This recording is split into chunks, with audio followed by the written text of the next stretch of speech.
So before Mercury, we had $1 million dry ice shipment that was stuck, and we were unable to get access to it to replenish the dry ice.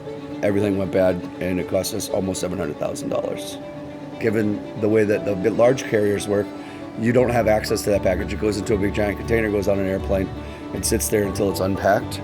So you don't have the ability to get to your package to be able to replenish dry ice or, put it in a refrigerator or a freezer somewhere while it's waiting, a lot of times due to customs.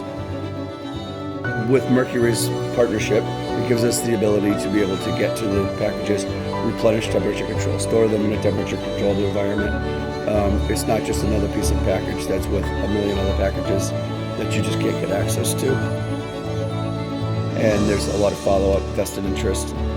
One of my core philosophies as a manager is having those vendor partners.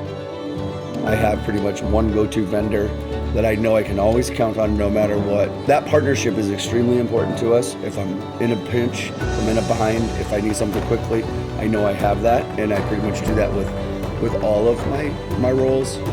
I have those key go-to vendors, and Mercury is that for the packaging side. It allows me to have my team focus more on what their strong black points are and not have to have them learn a whole bunch of little stuff that they may only use once in a great while.